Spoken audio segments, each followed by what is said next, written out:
Prince Harry failed to convince the Queen and her aides to allow him and Meghan Markle to be on the Buckingham Palace balcony during the Jubilee celebrations, a royal author claims. One of the most talked about moments during the Queen's Platinum Jubilee event last month was over the Sussexes' absence from the balcony following the Trooping the Colour. A statement from Buckingham Palace that only working royals would be allowed on the balcony appeared to clear up the matter, as it meant that the Sussexes and Prince Andrew would not be permitted. With Harry and Meghan having moved to the United States and stepped back from royal life, it meant they were now private citizens. But royal author Tom Bowers reportedly said that the Sussexes were not happy at being prevented from standing on the balcony for one of the iconic images during the Jubilee. In his view, it was Meghan who felt the need for them to be on the balcony and in the limelight due to the contract they have with Netflix. Mr. Bowers said that Harry first asked the Queen's advisors to be present, and when that didn't work, he arranged to see the monarch by stopping off in the UK on the way to the Invictus Games last April. To achieve this goal, Harry asked the Queen's resistant advisors. When this failed, he asked the Queen if he could visit her in Windsor on his way to the Netherlands for the Invictus Games. To secure her agreement, Harry appeared to give the impression that the meeting would offer an olive branch to clear the air, wrote Mr. Bowers, in an extract published by the Times of the book Meghan, Prince Harry and the War Between the Royal Family. At the last moment, keen to see her grandson and instinctively forgiving of Meghan, the Queen agreed to meet the couple on April 14. William avoided the problem with a previous arrangement to ski with his family in France.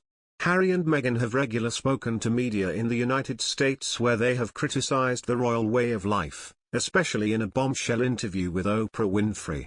Their first encounter, with Charles and Camilla, was civilized but failed to resolve the fraught relations created by their Oprah Winfrey interview. By contrast, there was no tension drinking tea with the Queen. Yet the issue of their appearance on the balcony remained unresolved, said Mr. Bowers. After the allegations were made public, the palace investigation was launched in March 2021, which was nearly 12 months after Harry and Meghan dropped their Megxit stink bomb on his family and the country and the monarchy. Since their departure, the royal couple have been described as having destructive qualities, which has left the royal family wearied. Thus, the Queen's reluctance to keep the blame train going. Does Harry deserve the forgiveness and patience of his grandmother, monarch Queen Elizabeth? That is a question only she can answer. She was there for him after his mother Diana died tragically in a Paris car crash. She was also there to help him navigate his young but trouble-plagued life, which included being accused of racism and showing off his naked goods in Vegas. Harry and Meghan have burned many bridges since they abandoned his family in a huff and a puff of rancor and petulance. Yet his grandmother has remained steadfast in her resolve not to allow their antics to bring down a centuries-old institution.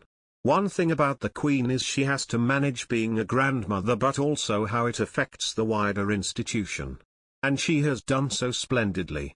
Earlier this month she celebrated her Platinum Jubilee, an event marking 70 years on the throne. Where were Harry and Meghan during the momentous occasion? They came, they saw, they left early. Unable to stand the consequences of their savage behavior, the thirsty pair flew back on their private jet after they were loudly booed during a public appearance.